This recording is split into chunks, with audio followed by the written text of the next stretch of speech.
At $0, Adrian Vale stands outside a Louis Vuitton flagship on a rainy Tuesday in Paris, pressing his forehead against glass he cannot enter without feeling watched. And the doorman's polite nod is really a quiet calculation, because in the world of luxury, you are not a customer until the brand decides you are. And that decision begins long before you ever touch a receipt or sign a card, long before you know the rules of a game that has already been playing around you your entire life. With a net worth of zero, the store is a museum, the $2,400 Neverfull a wallpaper image, the $38,000 Patek behind the watch counter a piece of theater, and the only thing freely given is the scent of leather and orange blossom drifting through the door, an air designed by a perfumer paid 6 figures to make you remember exactly what you cannot yet afford. The doorman is trained in 11 microsignals: the wear on your shoes, the cut of your sleeve, the way your eyes move when you see a price tag, and within 4 seconds he has already decided which of 3 smiles you will receive. And Adrian, in a thrifted coat and sneakers worn at the heel, receives the third, the one that politely closes the door without ever touching it. At $10,000 in net worth, Adrian saves for 6 months to buy a single Gucci belt, retail price $480, and the cashier hands it to him in a dust bag and a paper sack with twine handles, the same packaging used for a $40,000 handbag, because at this level, the brand sells you the illusion of equality, the soft lie that the bag and the belt belong to the same world, and you carry that bag through the metro feeling, for an afternoon, like you have crossed a border that does not really exist. At $100,000,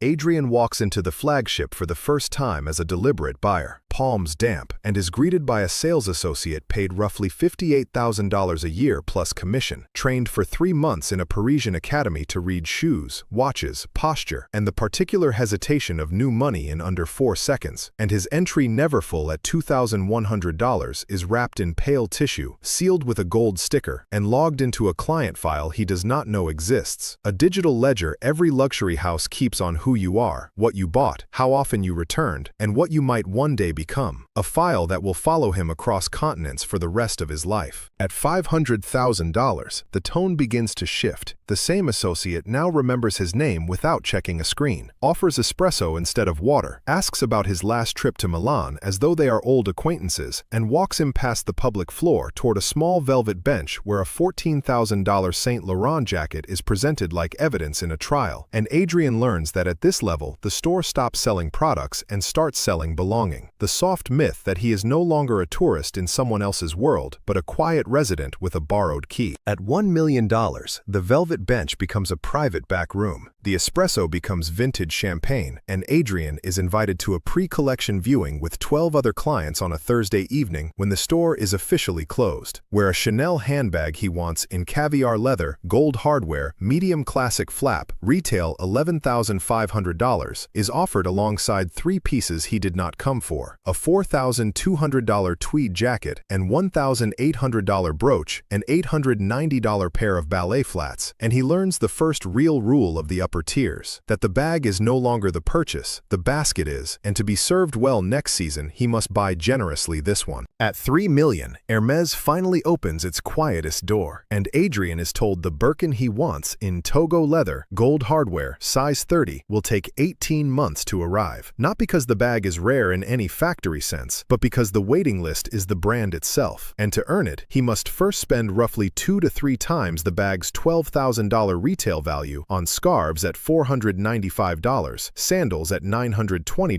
dinnerware at $3,800, blankets at $2,100, and a saddle he does not own a horse to ride, a tax disguised as a relationship, a courtship dressed up as a queue, and when the bag finally arrives in its orange box wrapped in brown ribbon, Adrian understands that he did not buy it, he was selected to receive it. At $10 million, the public store disappears entirely from his life. A black Mercedes arrives at his hotel without being called, and he is driven to a private salon above the Champs-Élysées, where champagne is poured before he sits, where a Patek Philippe Nautilus 5711 with a retail price of $38,000 and a gray market price closer to $180,000 is placed on a leather tray that will not be shown to anyone walking the street below, where a Cartier specialist opens a velvet roll containing 6 versions of the same Santos watch in materials the public catalog does not list, because at this tier the unwritten rule becomes clear: you do not chase the product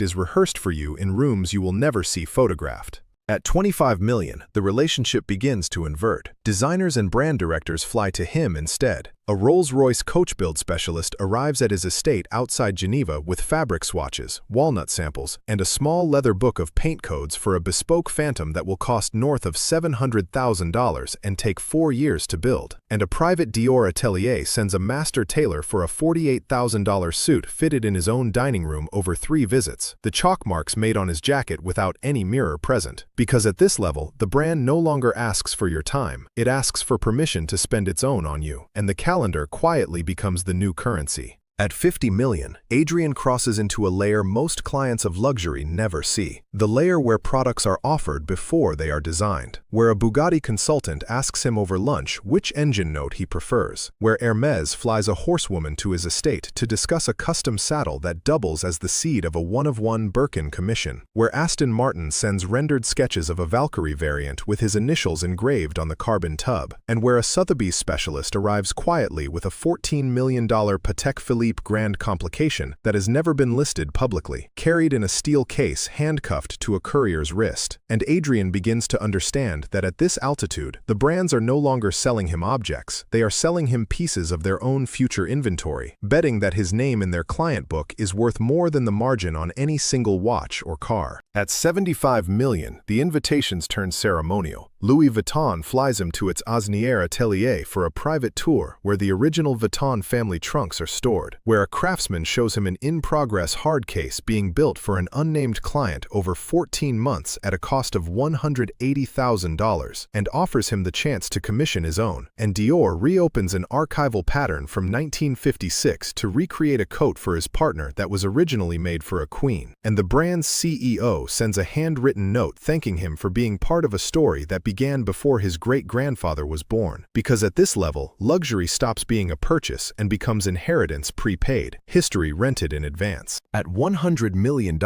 Adrian becomes something rarer than a client. He becomes a name the brands quietly protect. Invited to closed runway shows in Paris with 3 other guests seated in a darkened side room watching the collection a day before the press. Gifted a one-of-one Bugatti Mistral configuration before the waitlist is publicly announced. Offered a Patek Philippe Grandmaster Chime in rose gold at $2.5 million that no public buyer will ever be told existed. Given right of first refusal on a Hermès Kelly in Himalayan crocodile with diamond hardware that will eventually auction for $450,000 but is offered to him at a number whispered over a phone call. And the men who served him espresso a decade earlier now address him only through intermediaries, a personal shopper, a family office liaison, a brand ambassador whose entire job is the maintenance of his goodwill. Because at the top of the pyramid, luxury stops being a transaction entirely and becomes a silent agreement between fortunes, an alliance between his name and theirs, each protecting the other's mythology. At this altitude, the price tags vanish, replaced by relationships measured in decades, and the question is no longer what Adrian can afford, but what the brand can afford to lose if it disappoints him. And the answer, when the math is honest, is almost everything. Because a single billionaire client lost in public can cost a maison more in reputation than 1,000 walk-ins gained. And so Adrian Vale, who once stood outside that Louis Vuitton store in the rain at $0 with nothing in his pockets but the smell of leather drifting through a door that would not open, now watches from a smoked glass car as a different young man presses his face to the same window, unaware that somewhere on the 3rd floor, behind a door without a handle, behind a corridor most employees of the building have never walked, a sales director is reviewing a private client file with Adrian's name on it, scrolling through 15 years of purchases, gifts, refusals, and silences, deciding, just as it was once decided for him on a rainy Tuesday a lifetime ago, exactly how much of the world the young man outside will be allowed, one day, to see.